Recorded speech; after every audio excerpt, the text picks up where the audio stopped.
अब वफा मुमकिन नहीं, ये सिलसिले क्यों हैं?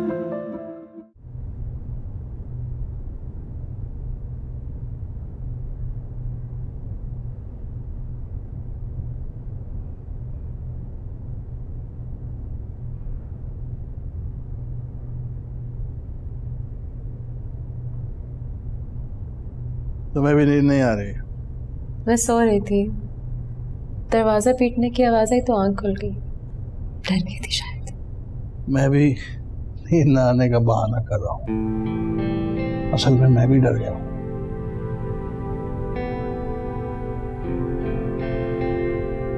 भूत प्रीत को मानती हो?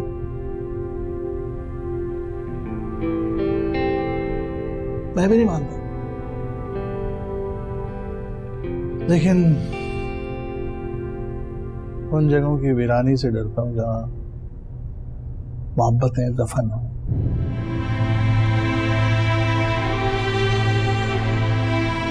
वहाँ दिल टूटे हुए ख्वाब बनकर फिरते हैं। कितने ख्वाब देखता है इंसान, तो कितने ख्वाब होते हैं जो पूरे नहीं होते। जो ख्वाब पूरे नहीं होते तो भूत बन जाते हैं, भूत बन के डराते हैं। इसलिए तो कभी नींद नहीं आती और कभी नींद से आंख खुल जाती है। ये सब कुछ क्यों कह रहे हैं आप? अरे मैं तो तुम्हें समझा रहा हूं कि अगर भूत प्रेत को नहीं मानती तो मानना भी मत। और अगर कोई ख्वाब जो पूरा ना हुआ हो भूत बन के डराए तो डरना मत।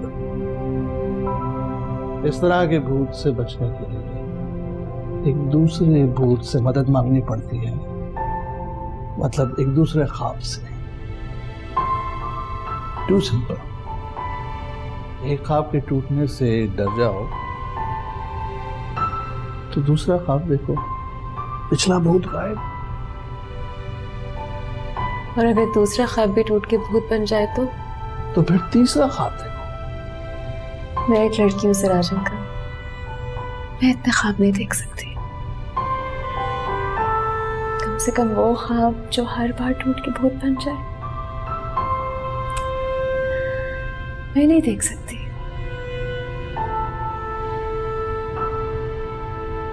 इसलिए मैं किसी पिछले भूत पे गुजारा कर लूंगी। 2 बज गए, सोने का टाइम हो गया।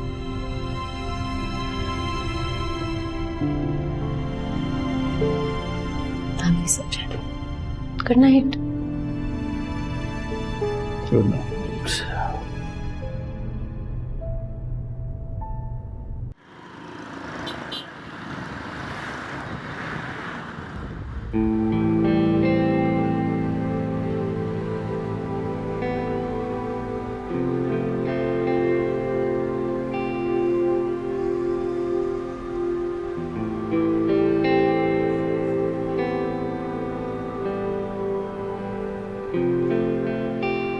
कुछ बोलेंगे नहीं आप? ये करामाती सिग्नल है। सारा रास्ता चुप रहेंगे लेकिन गाड़ी के यहां रुकते ही बोलेंगे।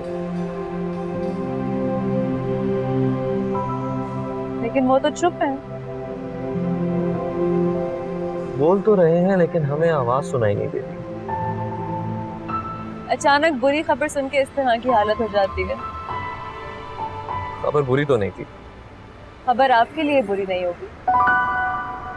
ये तो होता है फिर, एक ही खबर किसी के लिए बुरी और किसी के लिए अच्छी खबर होती है। कल न्यूजीलैंड ने इंडिया को वनडे में हरा दिया। न्यूजीलैंड के लिए अच्छी खबर और इंडिया के लिए बुरी।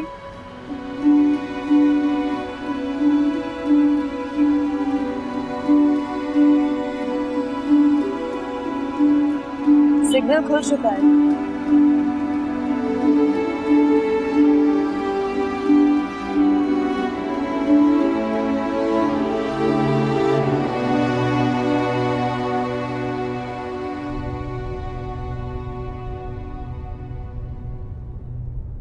मुराद,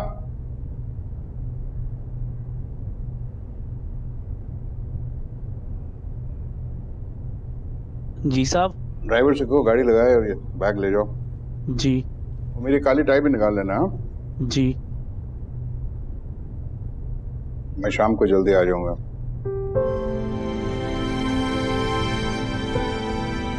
मैं तुमसे कह रहा हूं, जी पापा। मैं शाम 6 बजे तक आ जाऊंगा। ओके। ठीक है बेटा, सी यू इन द इवनिंग। हाँ, खुदा हाफिज़।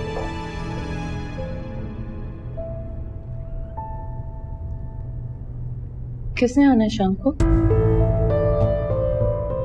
और फिर ये आने का वक्त तुम्हें क्यों बताया पापा ने?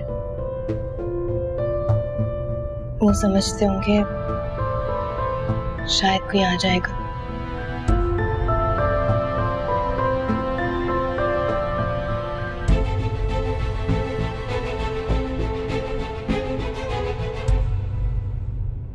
एक बात कहूं तुमसे टीपू,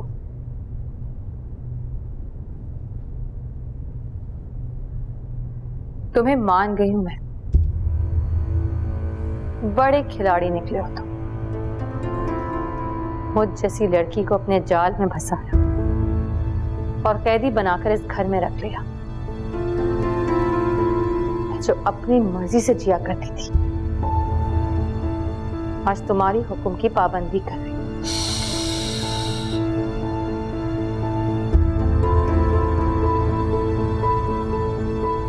तो सोच भी नहीं सकती थी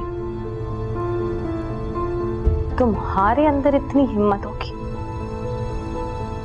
दिखने में तो तुम बिल्कुल मासूम लगते हो, लेकिन मेरे साथ तो पूरा खेल खेल गए।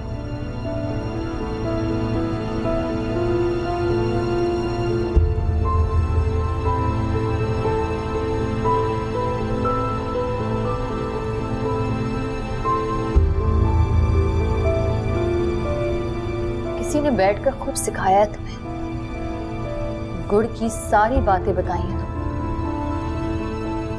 जो कोई भी एक बात बताना भूल गया तुम्हें, कैद हुई भी लड़कियों के दिल कैद नहीं होते।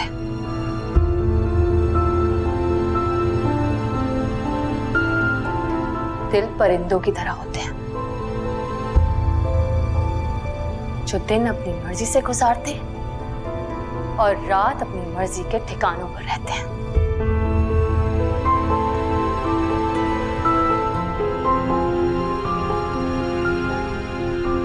ये जो तुम इस वक्त बैठे मुझे देख रहे हो, क्या लगता है तुम्हें मैं तुम्हारे पास हूं?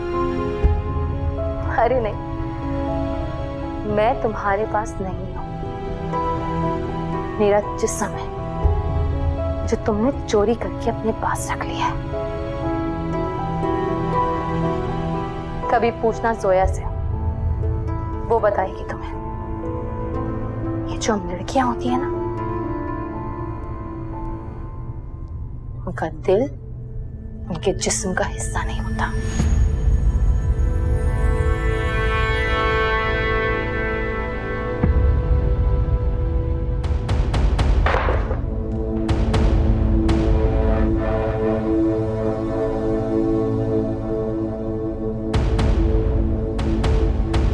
तुम भी एक बात गौर से सुन लो। मुझे तुम्हारे जिस्म से कुछ काम है, ना दिल से।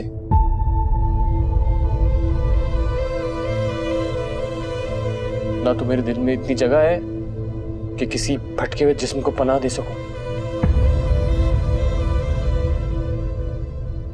मैं तो किसी को मोहब्बत करके दिखा रहा हूं कि इस तरह भी होती है मोहब्बत, जिसपे मरते हैं उसके लिए तुम्हारे जैसा जहर फांक के मर जाते हैं।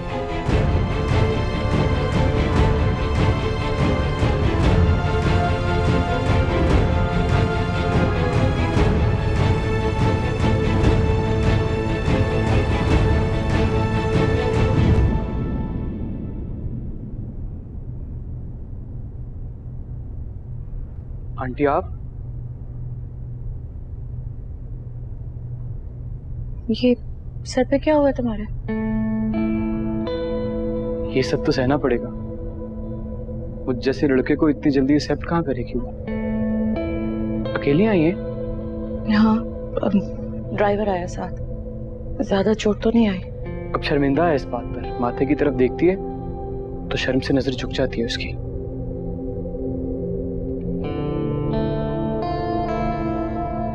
जोया कहाँ है? यूनिवर्सिटी। यूनिवर्सिटी गई है या कहीं और भी जाना था उसे? कहीं और कहाँ? मेरा मतलब है यूनिवर्सिटी से सीधा घर आएगी ना? हाँ, मैं मिल लूँ उससे। आइए।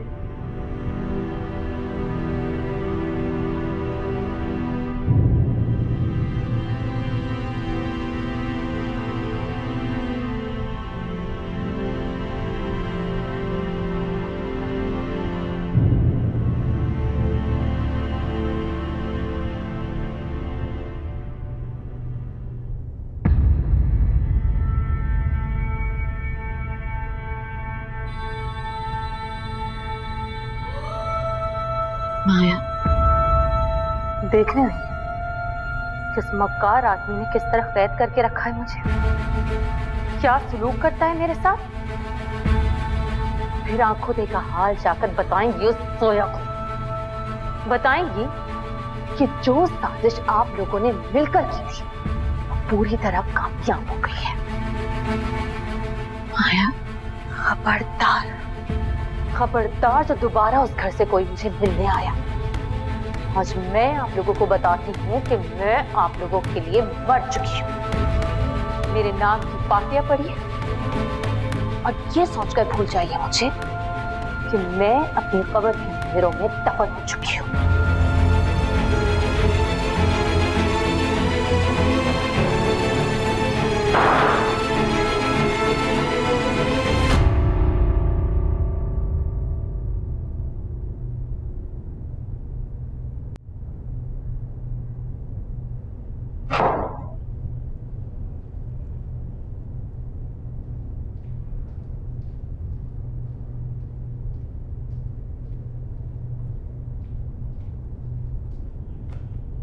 मामा कहाँ पे? जी बाहर गई है, कह रहे थे कि जल्दी आ जाऊंगी।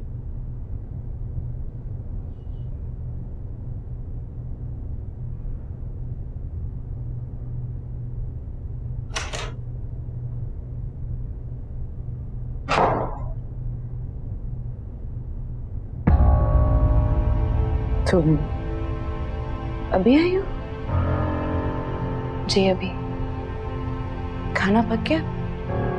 अगर पक गया तो खा लेते हैं। हाथ धो लो। मामा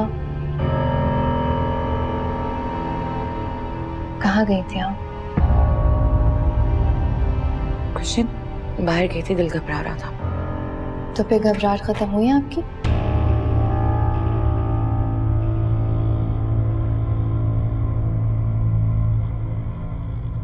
ऐसे क्यों देख रही हो? जब मैं झूठ बोलती हूँ ना तो आप भी मुझे इसी तरह देखती हैं। फिदा, फिदा। जी खाना पक गया? जी खाना पक गया। लगा दो। माया से मिलने गई थी आप? क्या कहा उसने? कुछ नहीं कहा, बस देखा जाकर उसे।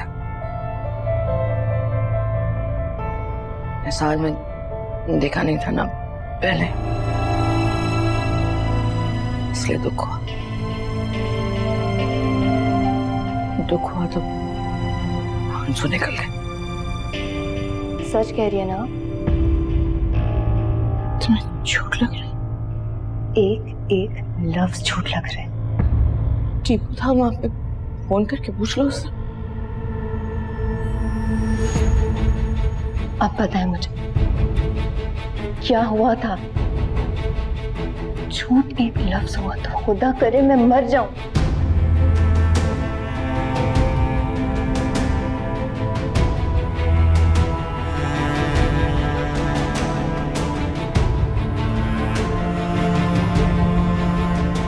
कहाँ जा रही हो?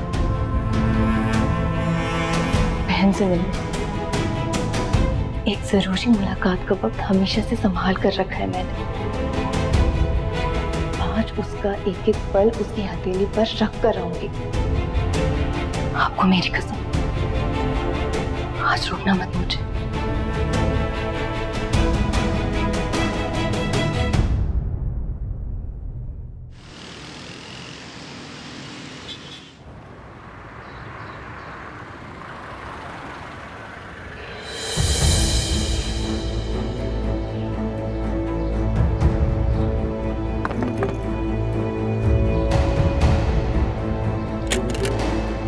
माया किधर है?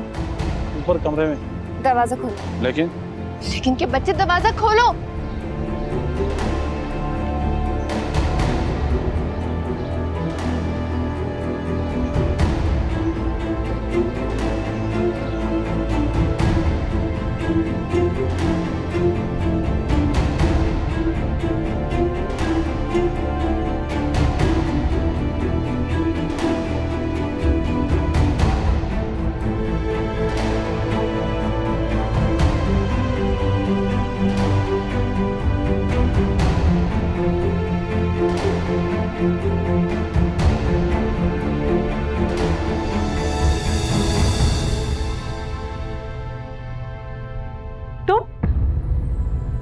तुम क्या लेने आई हो यहाँ? तुम्हें तुम्हारी औकात बताने आई हूँ। मेरे सामने जबान चलाओगी? खबरदार, जो मुझ पर हाथ उठाने की गलती भी की तो तुम्हारे इस मखरूर चेहरे का होलिया बिगाड़ दूंगी। उसके कहने पर तुम यहाँ आई हो और जवाब में मुझ पर हाथ उठा रही हो। वो है तुम्हारी शक्ल पर, तू है उस लड़की की शक्ल पर जो अपने मुंह से अपनी हया को गाली दे, जो अपने करतूतों से अपनी दुनिया बर्बाद कर दे। और तू है हर उस बदबख्त पर जिसका दिल माँ के आंसू देख कभी नहीं पिघलता। Get lost! आवाज नीची रखो। तुम जैसियां तो शर्म से डूबकर मर जाती हैं। मर ना सकी तो मुर्दा बनकर बैठी रहती। बोलना पड़े तो तुम्हारी तरह ऊंची आवाज से बात नहीं करती हैं। किससे सीखा है तुमने माया? किससे सीखा है वफादारी का खून करना और खंजर लहराकर लोगों को दिखाना? सचमुच माया, कौन हो तुम जिसे अपने बाप का झुका हुआ सर नहीं दिखाई देता और ना अपनी माँ का तड़पता हुआ दिल? खुदा के वास्ते चली जाओ यहाँ से। खुदा के वास्ते तुम चली जाओ यहाँ से। हमारी इस दुनिया में तुम्हारी कोई दुनिया नहीं है। हम तो यहाँ की रखवाली करेंगी, वफा की कसम खाएंगी तो ही हमें कोई लड़की कहेगा। हमारे दम से चलती है ये दुनिया और तुम जैसी बर्बाद कर देती हैं इसको। तुम लोग मुझे यहाँ कैद में रखकर मेरा तमाशा कर रहे हो, इसी बेबसी का मजाक उड़ा रहे हो। और आज तुम्हारी इतनी हिम्मत हो गई कि मेरे सामने खड़े होकर मुझे गालियां दे रही हो। तुम्हारी एक एक गाली का हिसाब है। कितने दिन रखेगा वो मुझे यहाँ? कितने दिन रहूंगी उसकी कैद में मैं? जिस दिन यहाँ से निकलूंगी तुमसे मिलूंगी सोया, छोड़ूंगी नहीं तुम्हें। चलो निकलो यहाँ से। तुम्हारी रिहाई का परवाना लेकर आई हूं। आज के बाद इस कैद से आजाद हो तुम। तुम्हारी बेबसी खत्म। मैं भी वादा करती हूँ तुमसे, इस अधूरी मुलाकात को वहीं से दोबारा शुरू करेंगे जहां से तुम चाहोगी।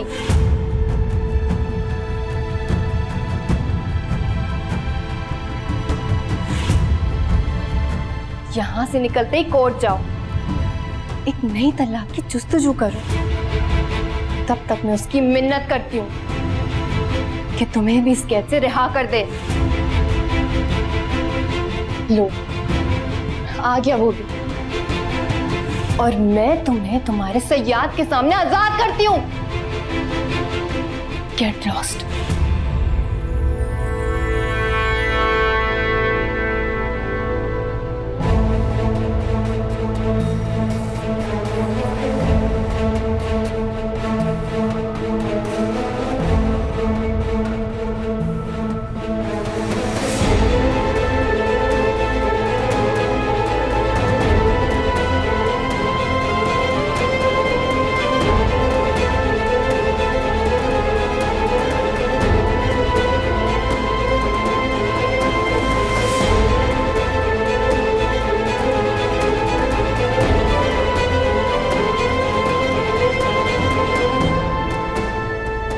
मैंने ठीक किया टीपू। लड़कियां बस अपनी कैद में रहती हैं। जिनको कैद में रखना पड़े वो लड़कियां नहीं होती।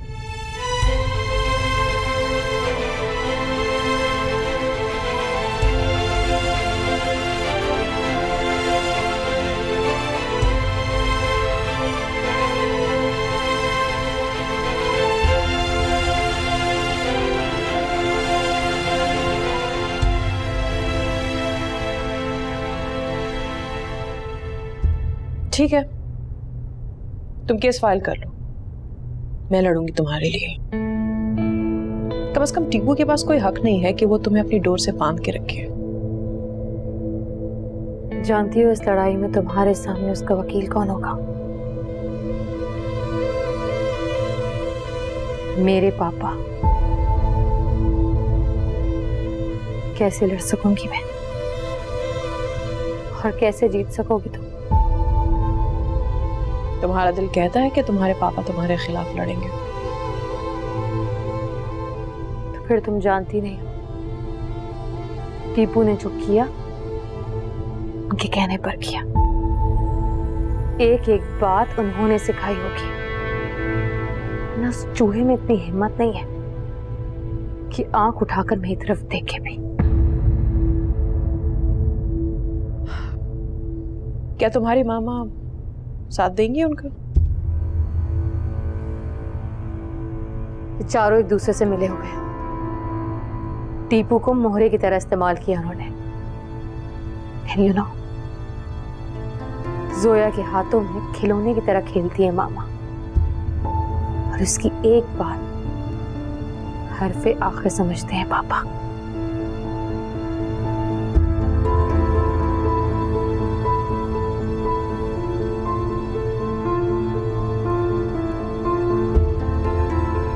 क्या देख रही हो?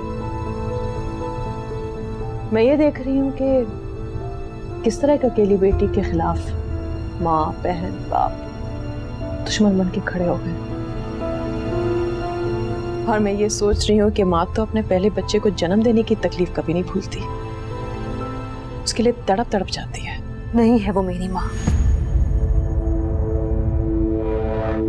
जरा पापा को तो देखो, वो जानते थे कि टीपू मेरे हाथ पर रस्सियों से बांध देगा, कैद में डाल के रखेगा मुझे, फिर भी उन्होंने ये सब कुछ होने दिया। वो भी तुम्हारे पापा नहीं है, और वो तुम्हारी बहन नहीं है जिसने तुम्हारे मुंह पे तुम्हें गालियां दी, धक्के मार के तुम्हें टीपू के घर से निकलवाया। तो क्या हुआ अगर तुमने गुस्से में उसको कुछ कह दिया? तुम्हें किसने बताया? ये मुझे तुमने बताया अभी। एक बात पूछूं तुमसे, ये चारों जो आपस में मिले हुए हैं, कहीं ऐसा तो नहीं है कि यही चारों लोग तुमसे मोहब्बत करते हो?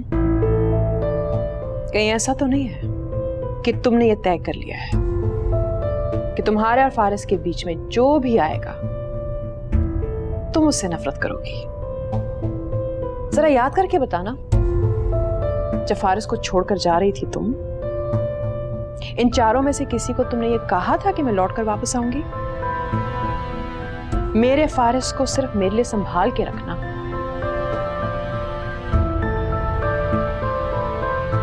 नहीं कहा था तुमने।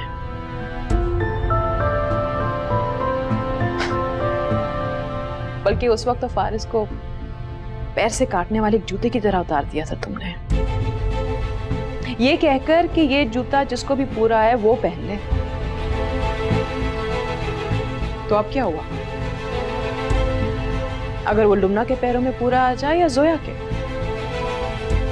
तुम गलत समझती हो माया। अगर तुम्हें ये लगता है कि इनमें से कोई भी तुम्हारे और फारिस के बीच में खड़ा है, तुम्हारे और फारिस के बीच में अगर कोई खड़ा है तो वो है तुम्हारा वो जुर्म जिसकी तुम्हें कोई माफी नहीं मिलेगी।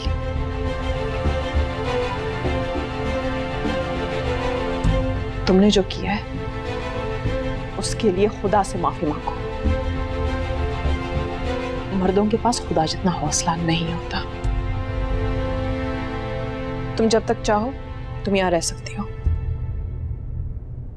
जो जी में तुम्हारे आए वो करो, लेकिन प्लीज मेरे सामने आइंदा ये मत कहना कि वो तुम्हारी मां नहीं है या जोया तुम्हारी बहन नहीं है।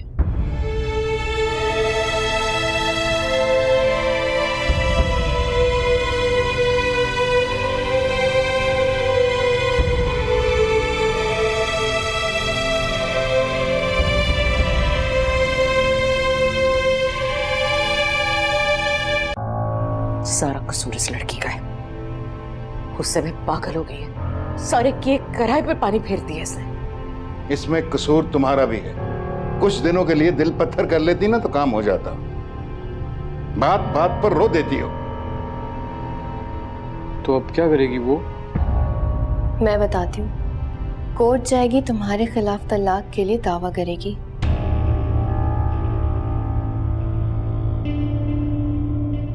हाँ, यही करेगी वो। आप क्या करेंगे? तो भाई कोर्ट जाने से तो तलाक नहीं हो जाती ना। वहां जाएगी, तलाक देने की वजह बतानी होगी, साबित करना होगा, और साबित करने के लिए उसके पास कुछ नहीं है। मैंने वादा किया उससे, वो तलाक मांगेगी तो टीपू तलाक दे देगा उसे। तुम्हारे वादों पर अपना घर बर्बाद नहीं कर सकता। ये मजाक की बात नहीं है टीपू, और इस एहसान को हमारे गले से उतार दो अब। तुम्हारा दिमाग तो ठीक है, दो दो तलाकें लेके कहां टकरे मारेगी वो? फारिस के दरवाजे पर। बकवास बंद करो अपनी। वो समझती हम चारों मिले हुए साजिश कर रहे हैं उसके खिलाफ, तो मुझे भी लग रहा है हम चारों साजिश कर रहे हैं उसके खिलाफ। टीपू ने इस वादे पर शादी की थी उससे कि जब वो चाहेगी तलाक मिल जाएगी उसे। तो जिसने जो वादा किया है पूरा करे उसे। और एक वादा मैं आपके साथ कर रही हूँ, फारिस तक पहुंचने का रास्ता खुला मिलेगा उसे। कल मैसेज कर दिया था मैंने फारिस को कि आकर पापा से मिल ले। कल तो वो आया नहीं। अब कभी आए तो चाय पिलाकर रुखसत कर दीजिएगा उसे। पूछे तो कह दीजिएगा इसीलिए मैसेज किया था कि आते जाते रहा करो।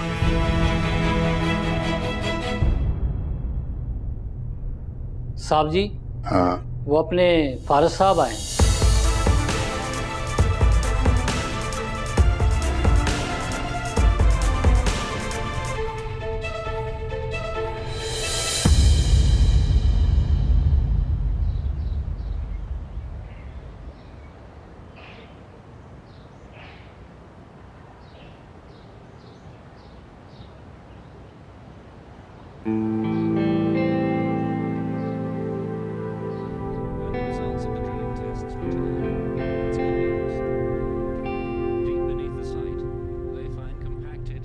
मैं आओ। It's my time to read books. Well, it's my time to watch TV then. We weren't going to take any chances, and we extended the piles by another 8 meters. CRISP specifies foundations over 20% longer than originally planned. These 250 concrete piles have a combined length of 10 kilometers, 35 times as long as the towering hotel levels.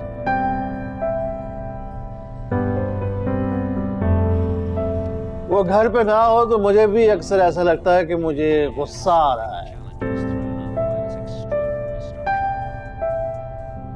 खामखा मैं सोचने लगता हूँ कि पता नहीं कहाँ गया होगा, क्या कर रहा होगा। मैं तो हरगिज नहीं सोच रही कि वो कहाँ होगा और क्या कर रहा होगा। हाँ तो मैं अपनी बात कर रहा हूँ ना, मैं ऐसा सोचता हूँ। कभी कभी मैं सोचता हूँ कि वह माया के घर ना चला गया और वहां जाकर कह दे, मुबारक हो, तुमने शादी कर ली, तलाक कब ले रही हो? वहां गया है वो? I was just kidding.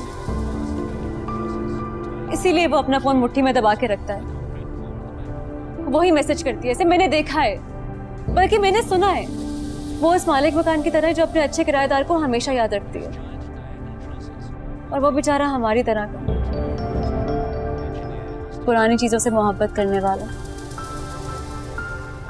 I was just kidding.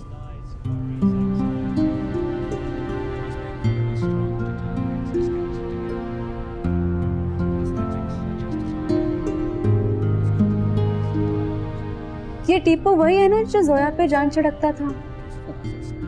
जान तो छिड़क दी है उसने। So strange. अपनी महबूबा के लिए लोग कैसी कैसी कुर्बानियां देते हैं। हाँ। अब ये भी कुर्बानी देगा। ये कौन? फारिस बेचारा। ओह। हाँ।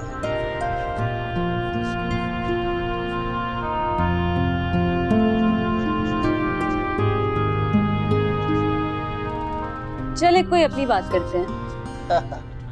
हाँ लेकिन अपनी बात में फारिस का जिक्र नहीं होगा। Of course not.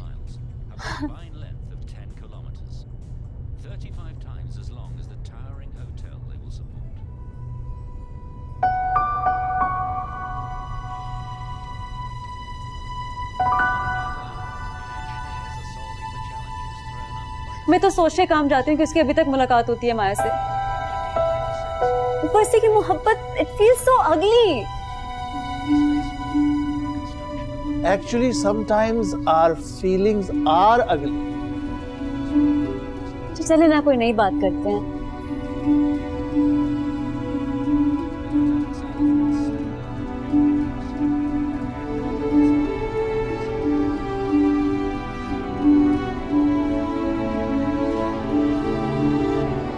वो वापस आ गई ना तो समझो मेरा बोरिया बिस्तर बंद। कि तुमने तो कहा था कोई नई बात करते हैं। तो ये नई बात ही है ना, जिसको सुन के पूरी दुनिया हैरान हो जाए ना, वो नई बात होती है। I can visualize the whole scene. ये फारिस अपनी पुरानी दुल्हन को नए कपड़ों में घर में लाया और ये मैं डर के मारे दुबक के अपने कमरे में बैठी और सिर्फ एक आप हो जो मेरे कमरे में बार बार आते और कहते हो बाहर चलो, माया के वेलकम करते हैं, वो आ गई है।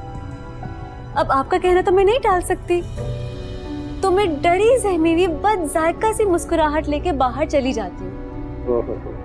मैं बाहर खड़ी हूँ और माया दाखिल होती है। वो अंदर आती है, मुझे देखती है, उसकी आंखों में गुस्सा, वो मुझे गुस्से से घूर रही है और मैं वहां बेवकूफों की तरह मुस्कुरा रही हूँ और कहती हूँ वेलकम होम माया। ना बाबा ना, मैं यहाँ नहीं रह सकती। अरे वो यहाँ नहीं आएगी अब, नेवर।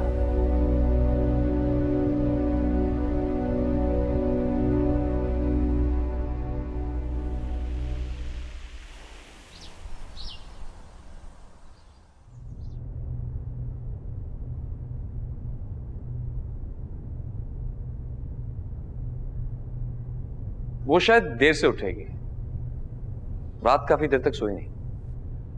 वो हमारे सोकर उठने से पहले ही जा चुकी है। आज साइट पर बैंक के क्रेडिट हेड का विजिट था। गॉड, कोई पागल लड़की है। तुम इस मामले में खासे खुशकिस्मत हो या फिर बड़े बदकिस्मत हो, तुम्हें साथ चलने के लिए हमेशा पागल लड़कियां ही मिलती हैं।